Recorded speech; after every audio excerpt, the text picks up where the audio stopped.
Ya masih sedih dikit-dikit, masih takut dikit-dikit, tapi berjuang untuk tidak ada ketakutan, tidak ada kesedihan.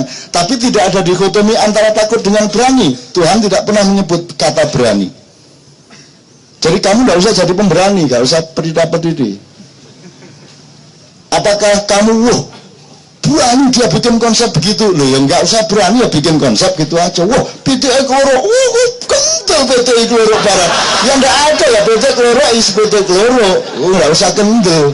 Wah kamu melawan Soeharto kendel, loh karena kendel dari dulu saya bilang nggak ada berani, nggak ada takut, nggak ada konsep itu. Berbuat adalah berbuat, baik adalah baik, kloro ya kloro, mengembek ya mengembek, titik. Dan tidak ada pamrih apapun, tidak ada sumber apapun kecuali tajalinya Allah Subhanahu wa Ta'ala. Itu teman sekalian. Oke. Ini SBY sudah menyiapkan 1.300.000 pasukan prajurit ya. Jadi seluruh TNI, seluruh Polri, Satpol PP, Hansip. Ya nek Hansip iki kalah karo Ansor. Jadi ada orang NU pas jam malam di Solo pada suatu hari pas Gestapo nggak boleh keluar malam setelah jam 10 malam, keluar dia ditangkap sama polisi sama tentara. Siapa kamu? Ansor Pak. Apa Ansor itu? Oh Ansor sama nggak tahu sampai. Apa Ansor? Ansor itu Pak setengkak di bawah Kodim, setengkak di atas Hansip. Kata orang Madura ngeluh komandan Kodim. Wah itu mulai. Anak struktur anyar dia. Kodim, Ansor, Hansip. Kamu seorang Madura mulane Mahfud ngomong salah. Padahal ketua Mahkamah Konstitusi salah enak ngomong itu. Sama Madura yang jenis. Jangan berani-berani sama pembeli itu tentara itu. KKO itu. Tidak takut saya sama KKO. Asal bukan TNI.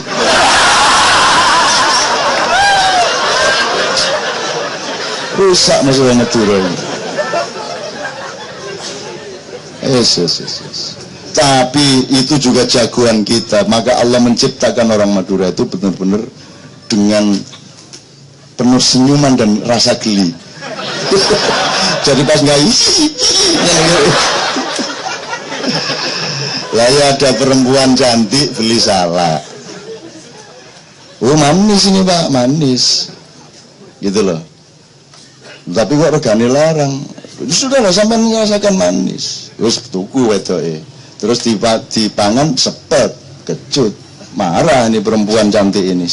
Ya ngapa sampean salak saopel-opel regane larang gak manis. Terus dari sing dodol sampean niku ayu upile sak salak-salak.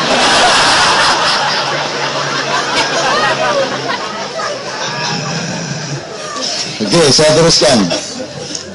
Karena ini gini Mas, masing-masing capres ini yakin dia menang. Dan sekarang perbedaannya versi manapun itu jarak menang kalah mereka itu di bawah 3%, mungkin di bawah 2%, sangat tipis dan itu sangat rawan. Jadi sekarang menuju tanggal 22 itu yang terpenting harus diperhatikan itu ada dua hal. Yang pertama, pengawasan terhadap keabsahan perolehan suara dari tingkat paling bawah sampai kecamatan sampai ke KPU pusat. Kalau pengawasan ini tidak ketat, kedua belah pihak loh ya, maka akan terjadi peluang-peluang untuk bentrok. Karena tipis, kalau misalnya kalah menangnya itu ekstrim 10%, 20% itu udah gampang. Tapi ini 1-2%. Itu misalnya. Nomor dua, sekarang kan terjadi kezaliman informasi yang luar biasa. Seharusnya kan tidak boleh quick count. Masa ada petinju tanding, Michael Buffrey guru ngumum no officially petinju saya menang. Loh, ya apa sampean? Iki MC-ne guru ngomong iki. Lah kok pelatih ngomong dhisik menang, kene ngomong menang kene. Oh, gak aku sing menang petinjuku. Ya apa iki negara kaya ngene iki? Kan mestinya dilarang, sekarang sudah ada larangan, tapi sudah terlanjur menciptakan kezaliman informasi yang luar biasa. Tapi kenapa kok tidak dilarang sejak semula? Karena disinilah tempat permainan SBY. Dengan ada kontroversi yang tinggi tingkat tegangannya, maka dia bisa menjadi pahlawan untuk ngatur kiri kanan gitu loh. Jadi dia punya peluang yang besar. Sehingga bangsa Melayu penyakitnya adalah lupa, dan Anda sekarang sudah lupa sama SBY. Sudah lupa Anda dulu mengeluh kepada dia, mengeluh kok gini, sudah lupa sekarang. Karena Anda konsentrasi kepada bintang film yang baru ini, gitu loh teman-teman sekalian. Jadi kezaliman informasi ini akan memberikan pandangan orang banyak bahwa ini pasti menang. Kalau ini tidak menang berarti yang ini curang, kan gitu.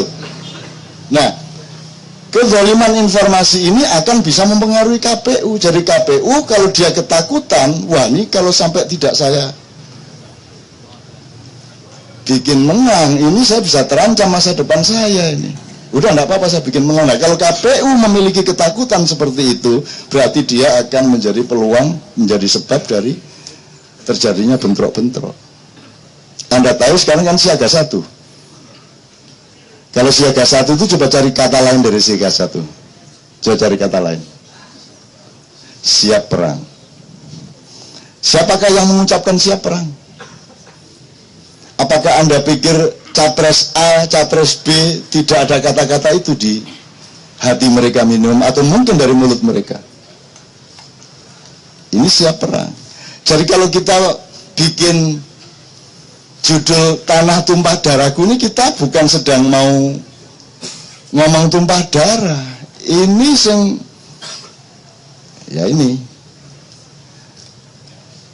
ini kita jadikan judul karena kita tidak paham maksudnya tanah tumpah darahku karepe opo. Itu gimana dulu ngarangnya W.R. Supratman itu? Saya sudah interview kemarin.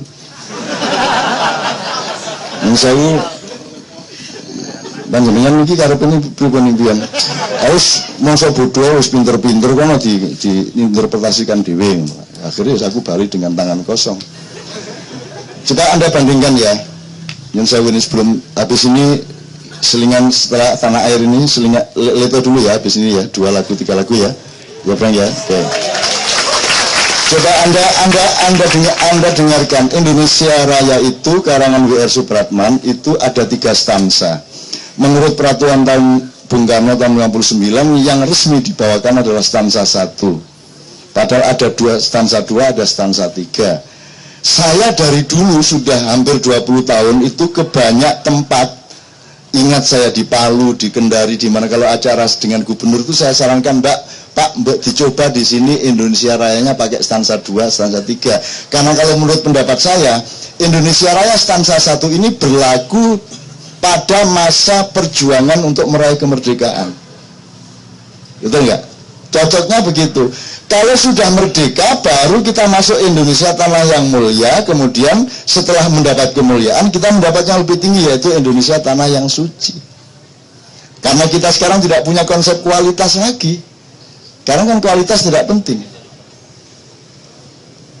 Di bidang apa saja, kualitas sudah tidak penting. Dan orang sudah tidak ngerti kualitas itu apa. Gitu ya. Maka juga ini tidak ada penghayatan apapun terhadap stansa ini. Coba Anda kan apal nih ya. Ini cocoknya tahun sebelum 45, Indonesia tanah airku, tanah tumpah darahku. Di sanalah aku berdiri, karena waktu itu Indonesia belum jadi milik Anda. Jadi Anda bilang di sanalah, gitu kan? Gitu? Karena Anda masih di sini, di sana masih ada Belanda. Loh kan gitu. Baru saya paham sekarang. Oh, pulang kok di sana lah. Saya gitu ya, di sanalah. Loh, kok di sana lah? Adik ini apa?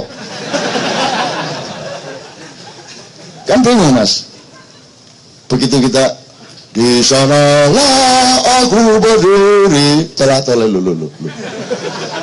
Di sananya kono tamriko kita nggih Indonesia niku. Tempun di Indonesia di sana tempun nggih. Lah bingung. Kalau ini sebelum kemerdekaan tepat, itu Indonesia masih ada Belanda dan penjajah di situ, di sanalah aku berdiri. Kan gitu. Ini juga saya baru ingat sekarang ini tadi ya. Jadi pandu ibuku, Indonesia kebangsaanku, bangsa dan tanah airku, marilah kita berseru Indonesia bersatu. Hiduplah tanahku, hiduplah negeriku. Jadi dia masih pra-pemilikan, pra-eksistensi kan gitu. Bangsaku, rakyatku semuanya bangunlah jiwanya, bangunlah badannya. Jadi belum bangun waktu itu, gitu loh. Lalu saya gigi bangunlah badannya, kok turu aja dia nggak bangun. Iya gak mas? Lima anak-anak gendeng, hei, bangunlah dari dulu aku wis bangun. Tapi angel golek pangan nih, kok bangunlah, wis kebiyen bangun dipak dewa duwe itu. Kalau ada orang gila seperti itu kan bagus sebenarnya.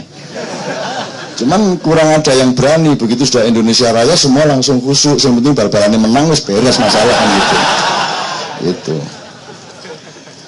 untuk Indonesia Raya merdeka kan. Kalau sudah merdeka itu kan tidak perlu ngomong merdeka aslinya. Jadi nyun sewu ini Pak ya, Indonesia merdeka berarti itu tahun 84 belum merdeka kan gitu. Kalau sekarang kan sudah merdeka. Masa karo bojo bendino kon bojoku lho Dik, bojoku lho bendino ngomong ngono, ya aku wis bojo sampean, ya tapi lak kon bojoku lho ya, bojoku lah berarti nggak pernah yakin bahwa kamu istri saya. Ya ini contoh-contoh kecil aja spontan.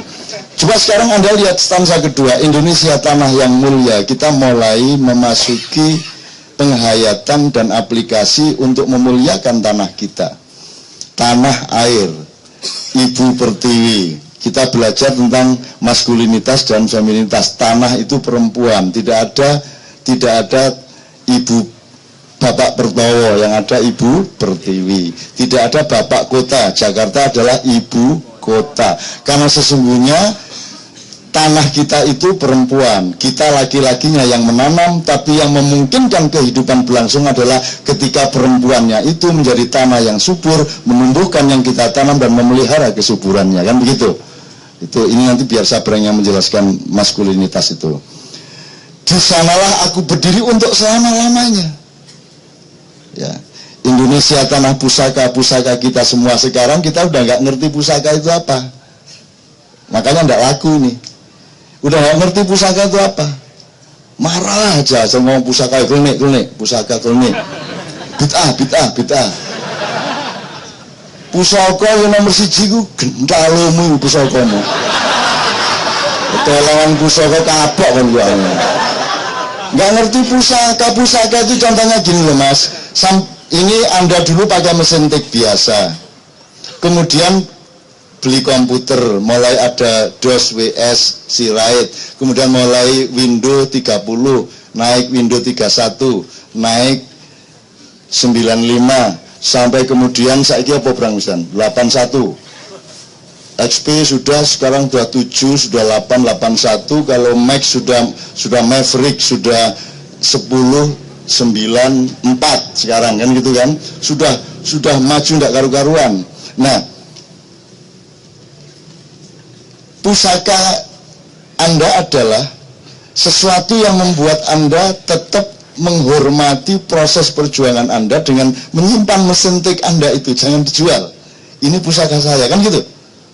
Nah, sekarang orang nggak punya pusaka, semua dijualin. Apa aja dijual udah. Kehormatan dijual, semua dijual, orang nggak ngerti pusaka. Negara kita ini cuma punya pisau dapur, pedang aja udah hampir nggak punya. Kan kalau kapitalisme itu pisau, tapi kalau nasionalisme itu pedang, tapi kalau Ibu Pertiwi itu keris. Ini kalau pakai idiom Jawa. Mak Iyah ini keris. Tapi suatu hari kalau memang harus pakai pedang, kita pakai pedang. Tapi kita tetap, saya dalam Pilpres ini keris. Letaknya di belakang punggung, Tutpuri Handayani. Keris itu tidak untuk membunuh orang, tidak efektif kalau keris untuk membunuh orang. Kalau pisau, pedang boleh, tapi kalau keris untuk apa membunuh orang? Aja pakai dikai sepuan, dikai warangan, dikai diluk-luk apa? Itu bukan untuk perang, bukan untuk mengapa-apakan orang. Itu untuk mengukuhkan rohani kita di dalam perjalanan untuk menjadi diri kita sendiri seperti yang beliau bilang tadi. Itu namanya pusaka. Nah, pusaka ini sudah tidak dipahami lagi sekarang. Gitu loh teman sekalian. Ya sekarang situ ikut tak pusakane iku. Gondal gandul rono. Sing gurung rapi nguyah tok. Diselendiki sabar le.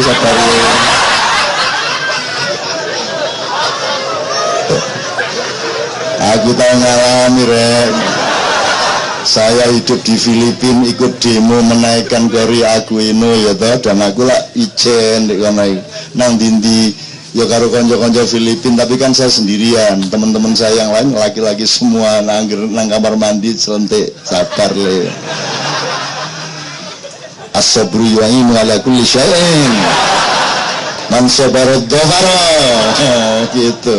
Kayak mahfudzat kata-kata mutiara, sabar le. Nah, kadang-kadang muni ya, kula kok dikengen nguyuh tok mawon. Oke, teman sekalian ya. Jadi sekarang pusaka nggak tahu, karena kita sekarang tajalli atau turunan-turunan pusaka dalam hidup kita sehari-hari kita juga udah nggak tahu. Kalau kita bikin rumah itu rumah pedang dan rumah pisau dapur semua. Tidak ada bagian dari rumah yang sifatnya kita sakralkan sedikit. Misalnya kalau Anda bikin dipan ada longannya. Longan itu penting.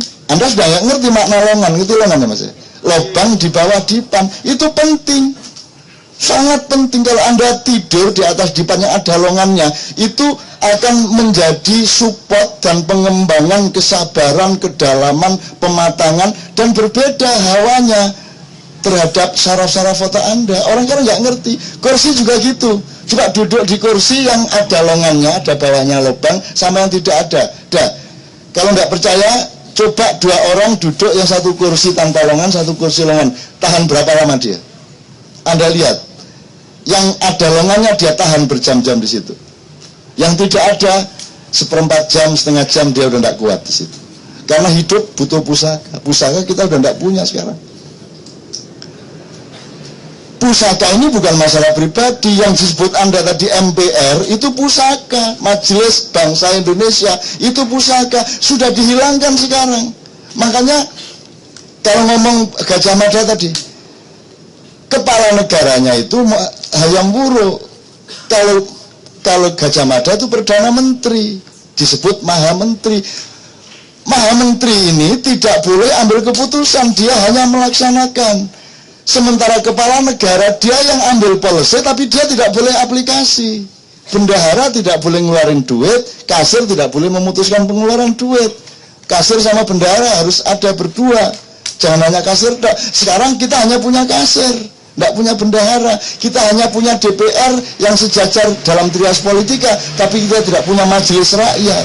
Kita hanya punya majelis Dewan Perwakilan, tapi tidak ada majelis permusyawaratan rakyat langsung, itu tidak punya. Ada tapi sudah dikebiri oleh undang-undang, kan gitu mas. Jadi apa yang Anda omongkan itu alhamdulillah sudah kita cicil dari dulu bersama-sama, dan itu benar. Tolong Anda rumuskan benar, dan itu kita jadikan sangu masa depan. Nah, karena yang bikin policy itu Hayam Wuruk, maka segala sesuatu yang sifatnya pengawasan juga harus dia. Wong saya yang kamu truknya dibawa ke sana ya toh? Kamu nanti berhentinya boleh 2 kali 3 kali, tapi harus sampai barangnya jam sekian, tanggal sekian. Maka saya harus menciptakan sistem pengawasan. Jadi segala sesuatu yang sifatnya policy dan pengawasan ada pada Hayam Wuruk. Segala sesuatu yang sifatnya pelaksanakan ada pada Gajah Mada. Sumpah Palapa itu bukan idenya Gajah Mada. Idenya Gajah Mada mungkin, tetapi diajukan ke Hayam Wuruk, baru diputuskan oleh Dewan Negara Majapahit. Kita tidak punya Dewan Negara. Kita sudah nggak ngerti apa itu rakyat, apa itu negara, apa itu pemerintah. Bahkan aparat pemerintah yang tertinggi pun tidak mengerti bedanya negara dengan pemerintah. Jadi PR kita sangat banyak, termasuk calon-calon presiden kita belum pernah mikir itu sama sekali. Terus gimana mau dibatalkan capres? Demi supaya konsep kita bisa kita jalankan, kan nggak bisa. Terus kadung rabi, terus kadung meteng ya. Kan begitu. Jadi kita harus bersabar dengan proses sejarah. Ini saya terlalu banyak menjelaskan. Setelah Tanah Yang Mulia, ini ya, lebih bagus ini di sanalah. Disinilah aku berdiri untuk selama-lamanya. Indonesia tanah pusaka, pusaka kita semua. Marilah kita mendoa Indonesia bahagia. Suburlah tanahnya, suburlah jiwanya. ketika kita mau memperjuangkan kemerdekaan belum punya energi untuk mikir kesuburan. Yang penting dadi wek kusik, gitu kan? Tapi belum mikir subur dan tanaman. Bangsanya, rakyat semuanya, sadarlah hatinya, sadarlah budinya untuk Indonesia Raya dan seterusnya. Saya singkat. Yang terakhir, stansa ketiga, Indonesia tanah yang suci. Sekarang ngerti suci itu apa? Udah nggak ngerti orang suci itu.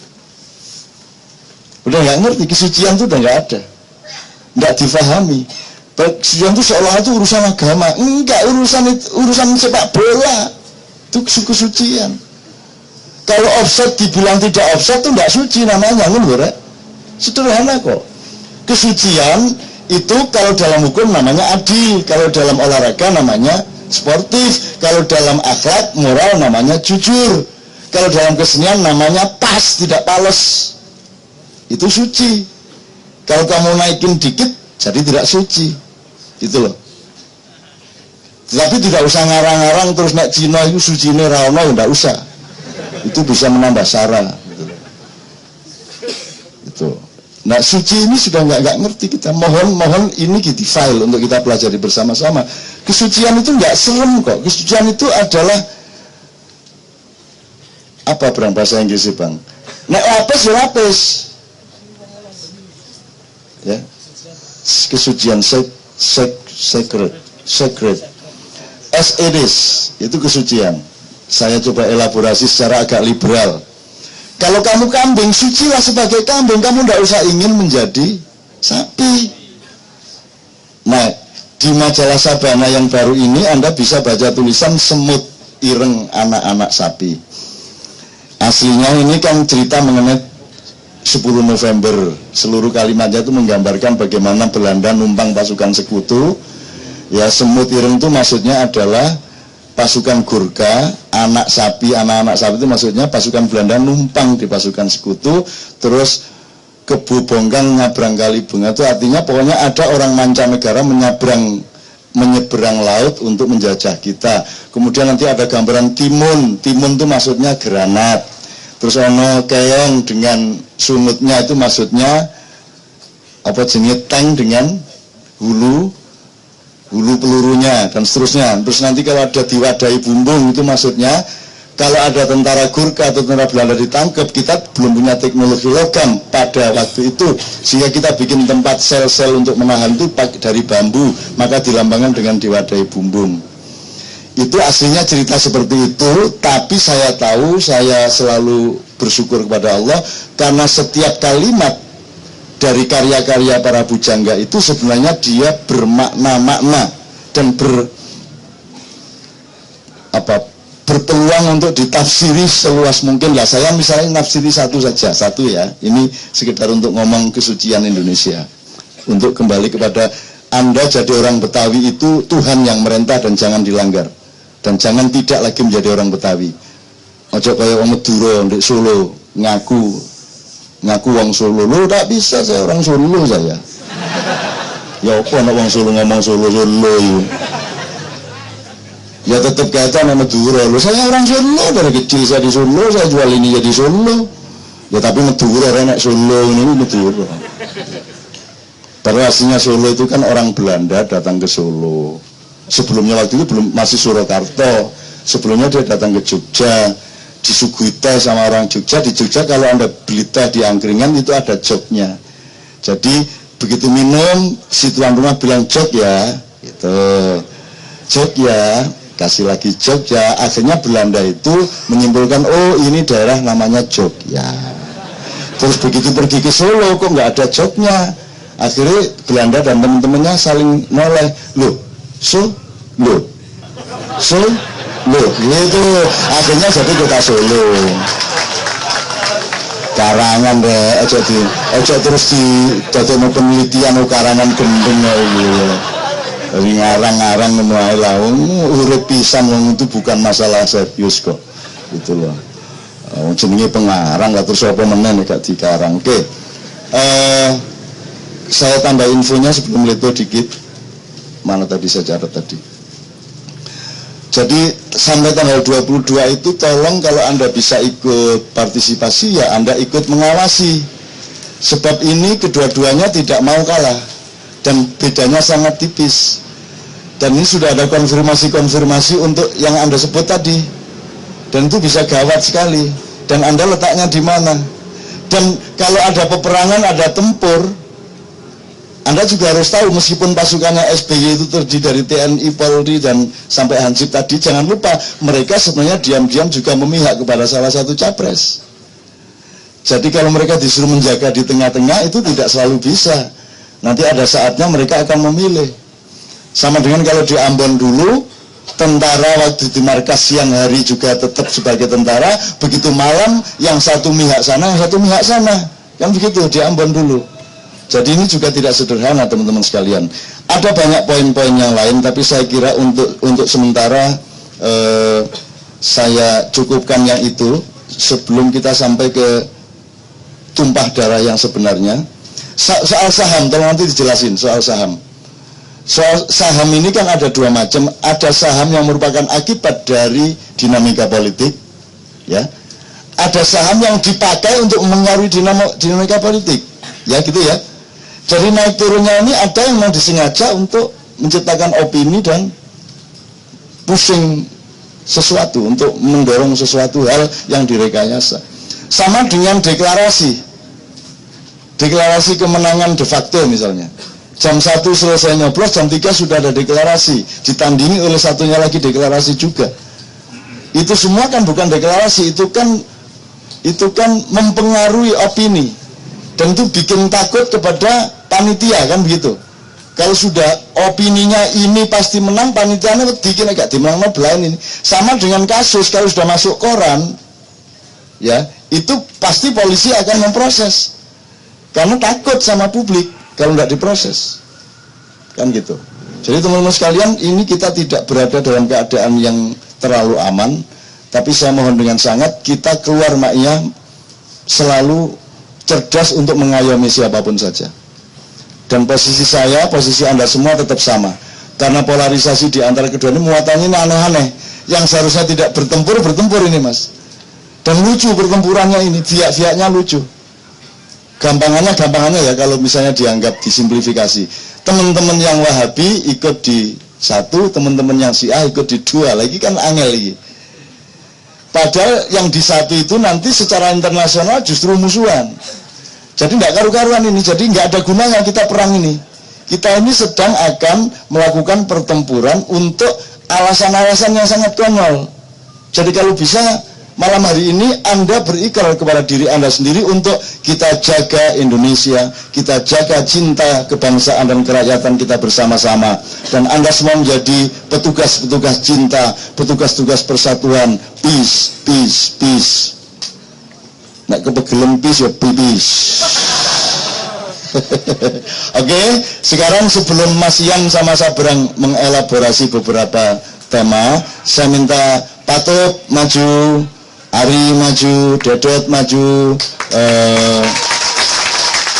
dan semua teman-teman dari Leto untuk membawakan minimum 2 lagu atau 3 lagu. Tadi katanya ada sahur ya di sini, ada ya? Alhamdulillah kalau ada sahur, sebab saya ini belum buka beneran ini tadi. Oke, silakan Bram.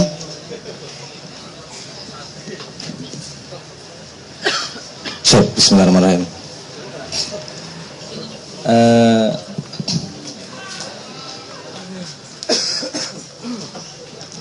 Rada mengguk. Kita akan membawakan apa ya, lagu apa? Standar, wes lagu yang kalian nggak pernah denger ya. Bayangkan sebuah lagu, tak kasih settingnya agar paham ketika ada liriknya. Ini seperti sebelum cahaya. Bayangkan subjek yang berbicara adalah Tuhan. Momentumnya nyambung sama yang dibicarakan oleh Bapak Cak Nun tadi.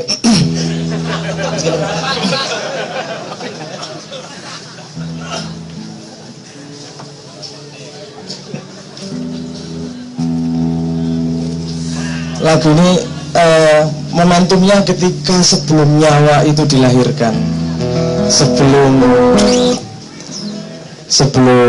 ya perjanjian sebelum dilahirkan itu tadi, ketika Tuhan berbicara kepada nyawa itu.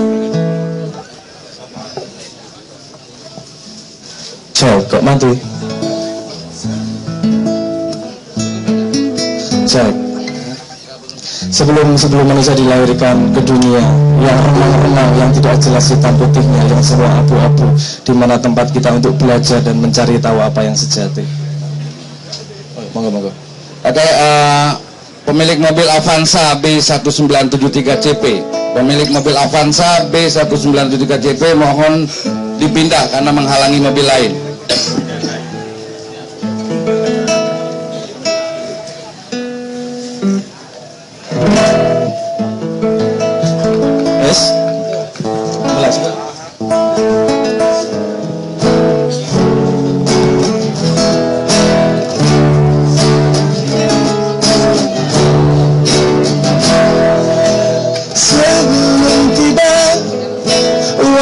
Senja, ku genggam tanganmu dan bertanya, apakah bisa kau membawa rasa yang engkau punya selamanya tentang kita dan tentang cinta, tentang janji yang kau bawa.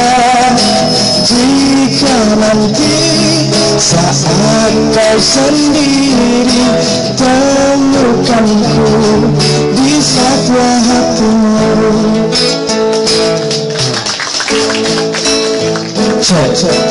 Di hari ini saat kau merasa tak menentu, jangan kau bimbang pada waktu, kan ku ingatkan kepadamu tentang cinta dan tentang kita, tentang janji yang kau bawa. Jika nanti saat kau sendiri temukanku di satwa hatimu.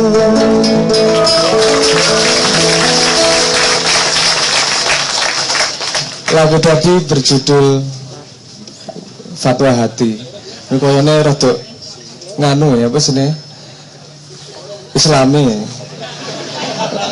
rada lagu religi, tapi kita tidak bisa menemukan kata yang lebih tepat daripada itu. Karena saya teringat sebuah cerita ketika Kanjeng Nabi didatangi oleh seorang sahabat, seorang sahabat yang berkata bahwa Kanjeng Nabi, saya cuma punya kesempatan ini bertemu dengan dirimu, beri saya sesuatu pegangan agar saya tetap bisa menjalankan apa yang kau ajarkan. Dan jawaban Kanjeng Nabi adalah, terus dengarkan fatwa hatimu. Jadi saya berkesimpulan bahwa suara Tuhan salah satu jalur yang bandwidthnya besar itu lewat fatwa hatimu. Jadi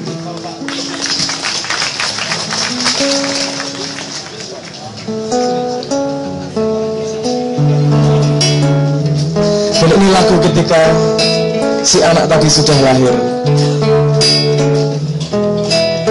Saat aku mulai perjalanan ini, bertemu keramaian yang terasa sunyi, ku ingin tuh mencari arti dari cinta.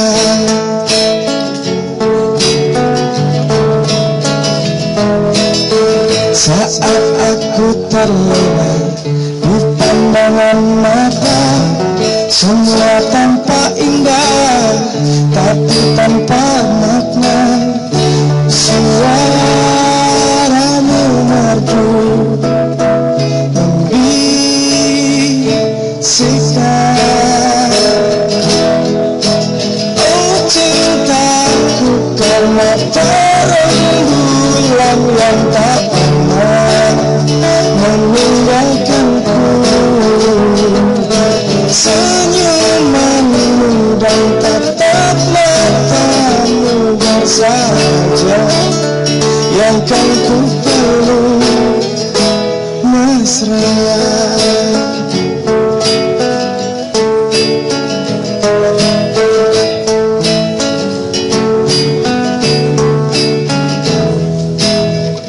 Saat aku terlena di pandangan mata, semua tampak indah tapi tanpa makna. Suaramu merdu membisikkan,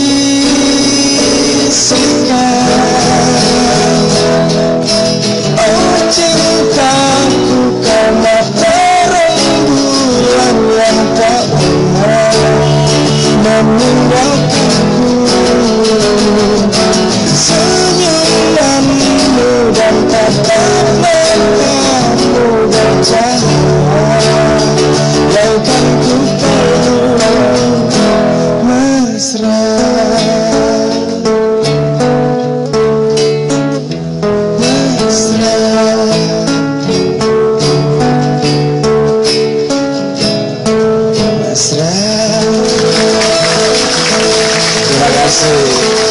Lagu tentang dialog tentang seorang nyawa yang turun ke bumi dan tidak paham dengan keabsurdan dunia.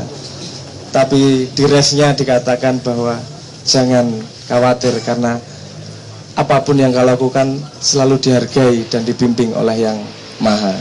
Itu ceritanya seperti itu. Pon?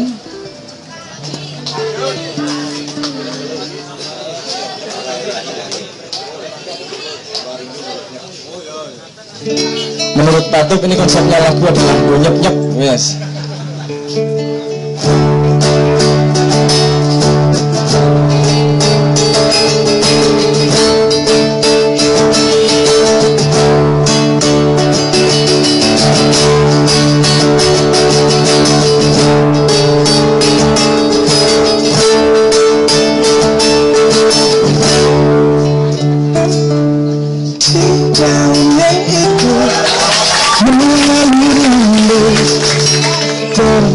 Sungai ke ujung mata dan aku mulai takut terbawa cinta, menghirup rindu yang sesakan dada. Jalan ku hempah dan ku sentuh dia, terasa oh di dalam hati. Ku pegang erat dan ku halangi waktu, tak burung jua ku lihatnya pergi.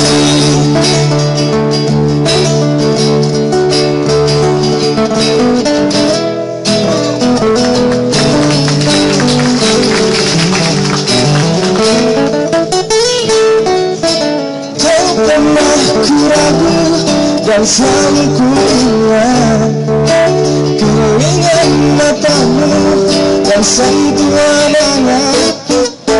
Saat itu takut mencari makna, tumbuhkan rasa yang sesakan dada. Kau datang dan pergi, oh begitu saja. Terima apa-apa.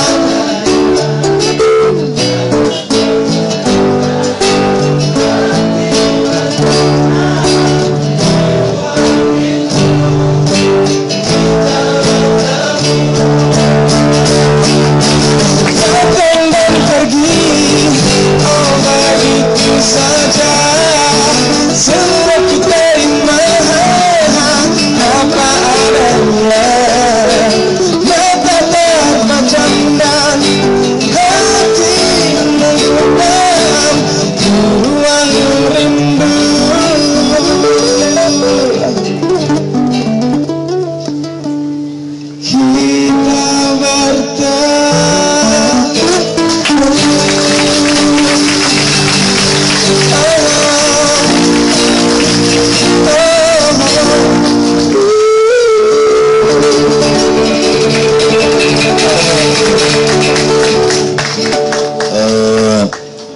Mas Ian nanti akan bicara mengenai bagaimana view global, view dunia terhadap Pilpres dan situasi Indonesia sekarang. Tapi saya mohon izin Mas Ian untuk bersabar agar nyambung, juga supaya tidak terlalu serem langsung. Sabrang please, Sabrang dulu waktu kecil itu kan saya sebagai bapak didiknya dia itu cuma setengah tahun sekali lah.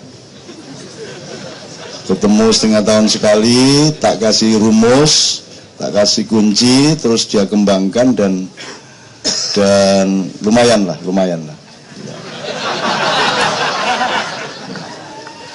Nah dia pernah bercerita, jadi dia kagum, dia istilah Gusti Allah edan tenan itu dari dia. Itu dia umur TK lah. Terus ngomong Gusti Allah edan tenan ya. Dia tak Gusti Allah edan ini karepmu. Jadi dia melihat cacing yang begitu lunak itu bisa menembus tanah yang sebenarnya sangat liat, sangat kuat. Itu dia kagum sama Tuhan. Kok iso ya Gusti Allah edan tenan kayak gitu. Nah, itu lumayan lah ya. Anakku iso ngedan ke Gusti Allah. Cuman ketika dia sunat itu saya sedang menjadi narapidana sehingga saya hanya jadi tamu ketika dia sunat karena dia waktu itu berada di bawah kekuasaan tertentu. Nah waktu sunat dia baik-baik saja, dia tidak marah, ya mungkin takut, nangis sedikit tapi tidak masalah sebab saya ngalamin anak sunat itu kan beratus-ratus, beribu-ribu ya, dan itu macam-macam reaksinya. Dan yang saya paling suka itu anaknya sahabat saya Mas Hamim, itu salah seorang sesepuh Ma'iyah juga yang ketemu saya di Berlin di Jerman. Sebelumnya dia kuliah di Kairo. Anaknya Hamim itu ketika sunat itu marah sama Tuhan. Jadi kan kalau di sunat itu kan aduh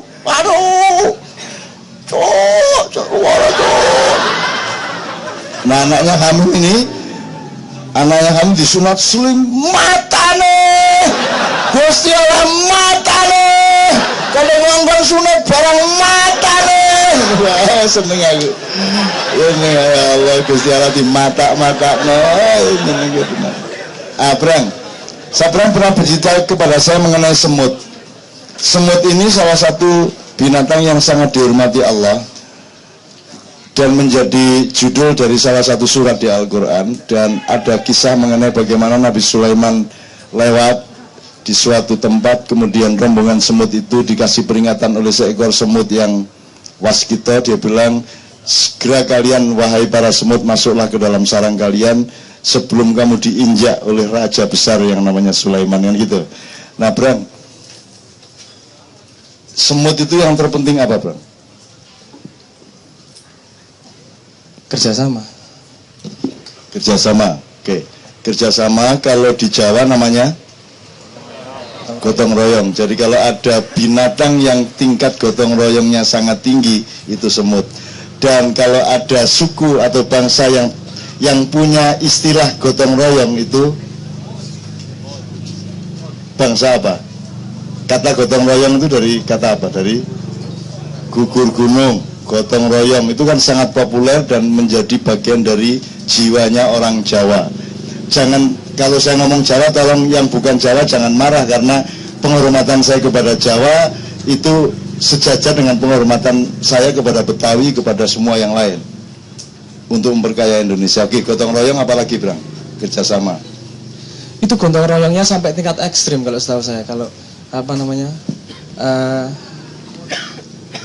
semut itu, jadi ada tugas masing-masing. Pekerja ya pekerja, petarung ya petarung, beranak ya beranak. Jadi Suci. Melayani orang lain sampai pada tingkat ekstrim itu sangat terlihat di semut. Kalau dia nggak bekerja, dia nggak tahu apa yang lain. Pekerja ya pekerja, petarung ya sampai dia membawa misalnya sungut yang sangat besar, karena memang dia hanya untuk bertarung. Dia nggak urusan bekerja, nggak urusan yang lain, tapi itu dalam satu konstelasi yang balance, yang seimbang, sehingga ketika mereka masing-masing menjalankan perannya akan hidup itu koloninya. Oke. Itu yang tadi kita sebut kesucian ya.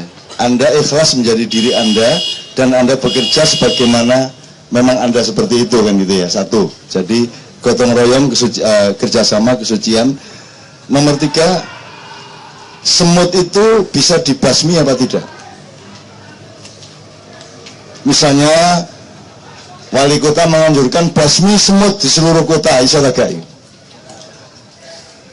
Semut itu letaknya kan di bawah, dia sangat Anda pasar itu Bang. Kalau di Jawa ada sud itu, ini semut, ini orang, ini gajah. Semut itu diputuskan oleh peradaban Jawa, dia menang lawan gajah. Itu gimana maknanya maksudnya, Bro? Kok semut menang lawan gajah itu? Kalau menurut saya itu kemenangan itu tidak selalu pada satu pertarungan. Kalau semut itu, kalau pertarungan kekuatan mungkin dia kalah, tapi justru kelebihan dengan kecilnya, kemenangan dia adalah dengan kecerdikan. Jadi kalau saya diceritain, saya juga pernah tanya itu, kok bisa semut sama gajah menang?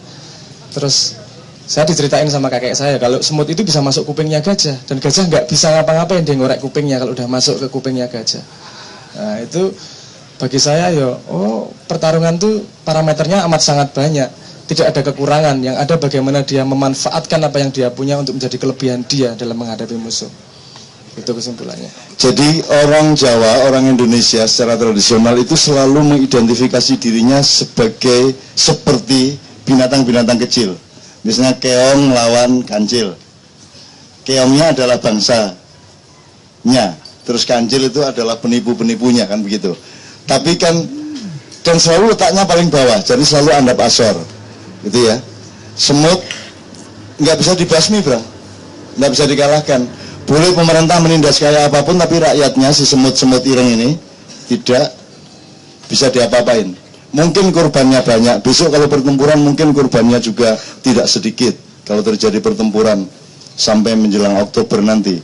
Tetapi tetap semutnya tetap berkuasa sesungguhnya di tanah airnya, betul, Bang ya? Ada unsur lain dari semut sebelum saya lanjutkan dikit, kemudian ke Mas Yan. Di antara binatang-binatang lain, orang Indonesia itu cocoknya jadi semut apa cocoknya itu sama semut apa identifikasinya itu loh. Semut apa kambing apa semut ya. Dan disebut semut ireng, kan Anda ini kan ya ireng-ireng aja, cili-cili ireng-irengan gitu kan. Ini semut-semut. Lah iya wong enak-enak jadi semut kok. Semut ireng, anak-anak sapi, kan gitu. Loh, wong semut sudah enak-enak jadi semut, ireng-ireng cilik-cilik ndak masalah. Kok anak-anak sapi? Kok kamu ingin punya anak dan mendidik anakmu menjadi sapi? Kan itu masalahnya kita sekarang.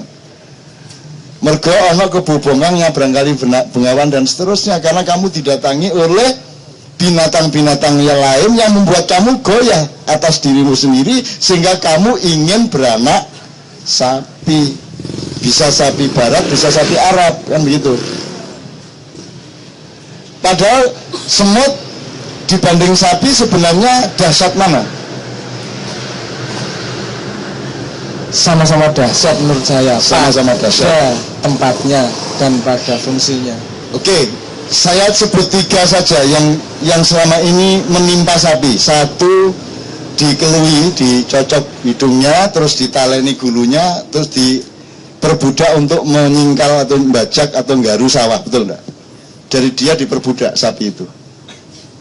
Dan sapi itu gampang kagum, gampang gumun. Kan saya sudah ceritakan mengenai kapal Nabi Nuh kan, sudah tahu ya. Yang belum tahu aja, kan dulu kan Nabi Nuh disuruh mengangkut semua jenis binatang dengan syarat jangan ada populasi selama di kapal. Maka polisinya adalah semua alat kelamin disimpan di gudang. Jadi semua dicopot dulu baru naik, copot naik gitu. Lo kok gak percaya? Aku menyaksikan sendiri.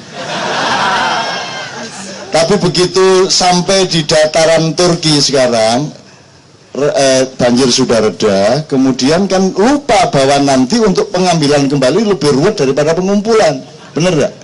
Akhirnya tidak terorganisir, barang siapa cepat larinya dia dapat paling besar. Akhirnya kuda dapat gede banget. Wah, si sapi ini baru mau masuk, ada kuda keluar, wet itu kau gede. Terus sapi gumun, lu gede nih, ya Allah gede banget. Nah sejak itulah sapi menggeleng-gelengkan kepala kalau berjalan, karena dia kagum sama betapa besarnya kelamin kuda itu. Gitu ceritanya. Kalau nggak percaya, buktikan bahwa sebelum itu sapi sudah menggelengkan kepala. Anda nggak bisa buktikan, berarti Anda tidak bisa membantah tesis saya. Seneng tuh. Ya kan lumayan nih melarat tapi seneng gitu. Oke, itu sapi satu diperbudak. Nomor 2, dia diperah susunya. Diperah, dieksploitir oleh orang lain. Freeport, kan itu kan? Tambang-tambang dihabisin. Dan ini akan disempurnakan. Jadi sebenarnya kalau ini sebelum tanggal 9 Juli saya tidak akan ngomongkan, nanti mempengaruhi Anda untuk memilih. Karena Anda misalnya pakai pedoman ini itu aja, kan Anda akan pilih capres yang mana? Anda pilih capres yang akan menjadikan sapi diperah habis, ataukah akan memilih capres yang mengembalikan semut ini meskipun kecil-kecil? Kalau bahasa Maduranya, daripada menjadi ekor ular besar, mending menjadi kepala ular kecil. Itu kalau bahasa Maduranya. Bahasa Maduranya nggak tahu saya, tapi pokoknya kata-kata mutiara dari Maduranya seperti itu. Nah sekarang tinggal Anda lihat mana yang ikut naga jadi ekornya dan mengajak kita semua menjadi ekor naga, mana yang ingin menjadi ular sendiri. Nah, tapi kalau ini kan saya ngomongkan setelah 9 Juli atau kalau sebelum 9 Juli dianggap kampanye. Meskipun kedua-duanya belum tentu juga gitu ya, tetapi kan ada wacana, ada terminologi gitu ya. Oke. Nomor 3 apa, Bram? Nomor 3 diperbudak, diperah susunya, diperes. Nomor 3 disembelih. Cuman itu kerjaannya. Semut tidak pernah diperbudak. Semut sangat mandiri, kecil tapi mandiri, tidak bisa diapa-apain, tidak bisa diinjak-injak. Diperkosa kesel dewe sing memperkosa dirubung. Buaya mau dirubung semut sak embarek ngene wis capek sendiri Anda, akhirnya geripis karek titili ngono kan. Itu.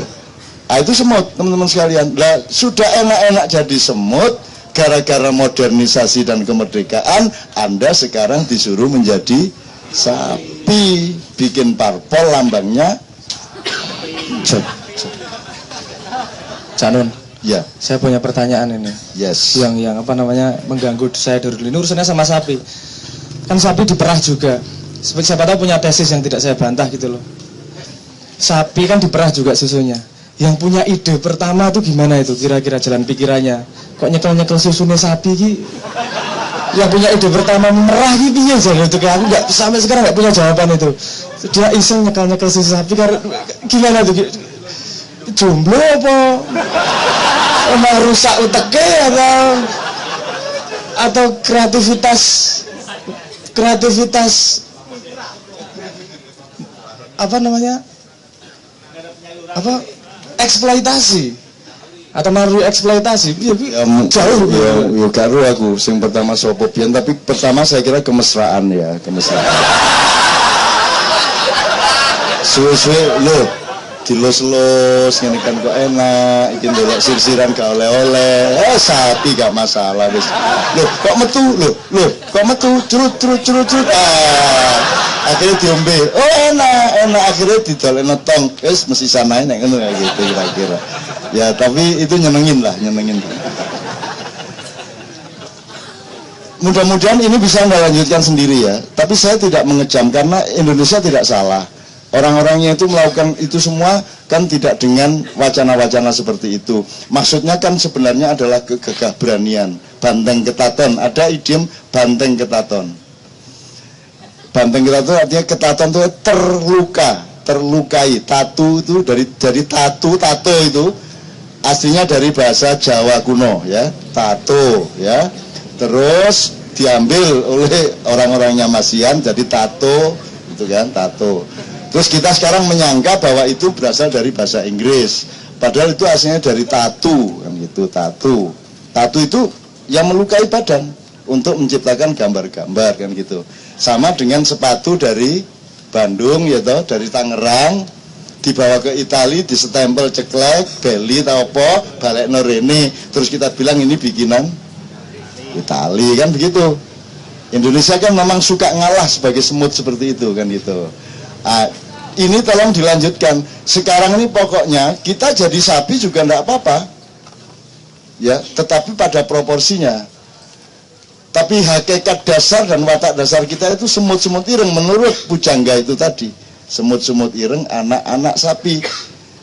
Nah kalau bisa kita sekarang pakai itu, kita manfaatkan untuk untuk kebangkitan kita, gitu loh. Ayo kita ikhlas menjadi diri kita sendiri, dan kalau kita ikhlas dan kita memaksimalkan diri kita itu, maka kita tidak perlu sorry Mas yang dikit ya, tidak perlu mengejar siapa-siapa, kita tidak perlu jadi ekor siapa-siapa.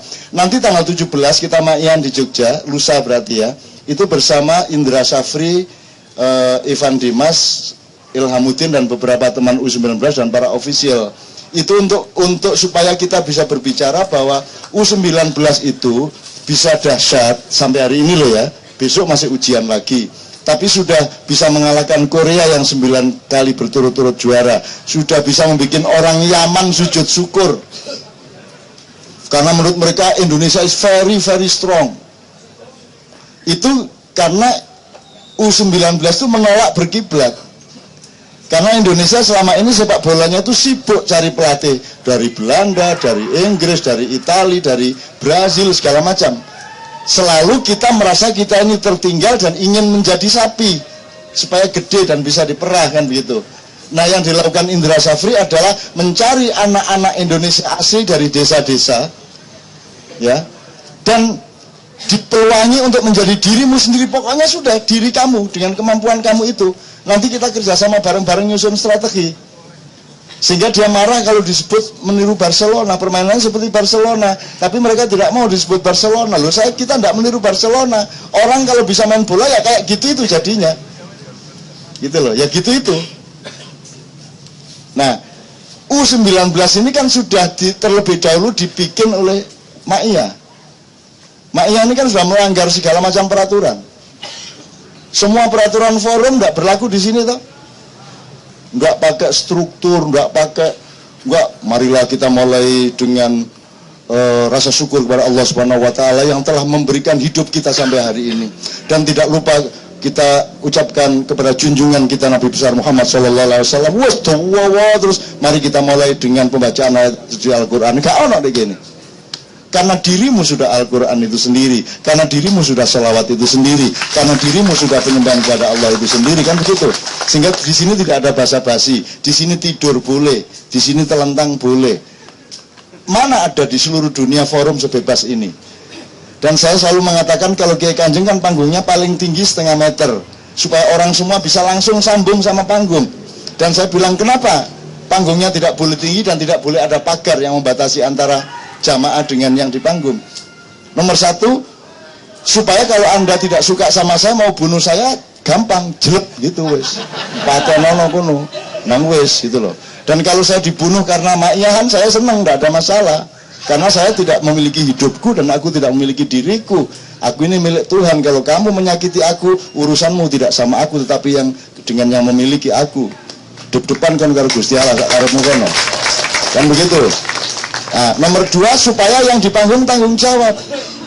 Nyun sewu ya Bang, kalau band kan 5 meter di depan panggung, panggungnya tinggi 5 meter, yang nonton kayak ketek ngene iki. Iya kan? Iya kan? Dan saya pernah mengalami itu di alun-alun Blora. Karena saya bareng band-band formasinya seperti itu, ada pagar besi, terus ada semprot-semprot itu. Saya bilang, ya ini kalau pagernya tidak disingkirkan, saya tidak mau naik. Lu cak, tapi bahaya apa nih? Kalau kamu kasih pagar, itu tidak membuat yang di panggung punya tanggung jawab sosial. Dia makanya berbuat apa saja, mereka tidak bisa apa-apa. Maka kamu menjadi tidak kreatif. Kamu tidak tahu bagaimana cara berkomunikasi. Padahal yang datang ganas-ganas mas, tato-tato, ngene-ngene. Begitu dibuka panggungnya, oke, dibuka pagernya, aku maju. Iki PKI ta Islam. Islam. Baru ngene-ngene. Masa ngaku PKI gak mungkin tak? Ah, wes Islam. Islam temen tak? Lu temenan. Isa selawatan Isa. Jajal terus salatullah akhirnya pang ini salatullah salamullah. Wes, kalau sudah begitu mau apa sama saya? Langsung bersaudara, langsung baik, dan mereka pasti menjaga diri karena sudah kita mulai dengan kekompakan hati seperti itu. Nyambung ini langsung nyambung panggung, tidak perlu jarak. Kalau masih ada jarak, saya yang turun. Saya turun. Singkatnya matanya aku, Rene, cepet. Jelek. Setan-setan merah ini. Bingung kiai kecap kok setan barang diceluk. Ayo setan ikut sini. Jangankan pengajian, sholat ikut sini, jamaah. Kan baik kalau setan ikut sholat. Malaikat kagum dulu, setan mau.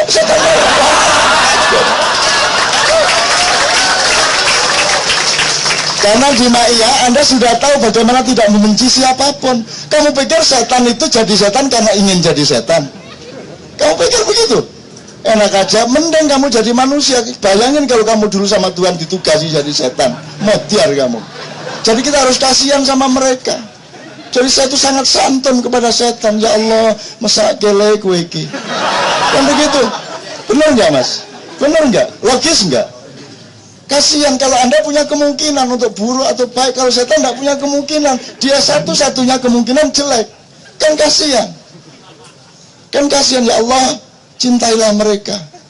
Mereka tidak pernah boleh berbuat baik kok. Berarti kan mereka taat luar biasa kepada Allah. Ayo piye gue? Bener nggak? Ayo bantan. Mereka taat luar biasa kepada Allah. Kalau kita kan ngeyel, nggak mau saya berbuat buruk, kan gitu. Mereka nggak punya pilihan, maka saya sayang sama mereka. Iblis itu akrab sama saya. Cak, sampean kandakno Jibril lho. Apa? Iblis. Wis pegel aku dadi iblis lho. Kesuwen aku. Apa kok pegel enak dadi iblis kon gak kudu lapo-lapo sekarang nggodho wong. Apa sing tak godho? Aku karepku tak pengaruhi nyolong 1 miliar dadak wis nyolong 1 triliun. Wis kena gunane iblis iki wis. Saya terus tak pensiun, aku pensiun wis gak tahu-tahuan. Apa meneh tugas di Indonesia luwih nemen timbangane aku. Kata iblisnya gitu. Iya ya sakno awakmu mulane cak aku nganggur saiki iki wis. Nganggur ya aku. Wah, akhirnya aku penuh cinta kasih kepada dia. Terus, yes gak apa-apa, sampean niku lah asline kan malaikat senior, sampean sing gede hatine, sehingga Allah menugasi Anda untuk menjadi partner rekanan latihan manusia untuk menjaga imannya. Tanpa iblis manusia tidak meningkat imannya, tanpa kegelapan cahaya tidak memancar. Jadi engkau adalah makhluk yang paling taat kepada Allah dan tinggi derajatmu. Dan lebih tinggi lagi karena kamu rela dikenal sebagai makhluk yang paling jahat oleh manusia. Dan karena kerelaanmu itulah maka engkau menjadi sangat mulia dan besok-besok akan menjadi ar-raqi as-sajid, menjadikan Kanzul Jannah. Lu sampean lo jenengku lho wis kebiyen. Gelar-gelarmu di langit 1 apa, langit 2 apa, langit aku wis ro kebiyen peneliti rek. Oh, aku iki anu nek pas pemilu aku nggak quick count. Oke Mas Yan, mohon maaf ini ada bahasa Jawa sedikit. So what is the global view terhadap ini? Tapi tolong jangan terlalu serem-serem karena kita ingin Indonesia tertawa dan tidak ada yang berdarah-darah, tidak ada tumpah darahku tapi tumpah air mata bahagiaku. Kira-kira ngono ya. Ayo Mas Yan, tepuk tangan untuk Mas Yan. Terima kasih, Pak. Terima kasih.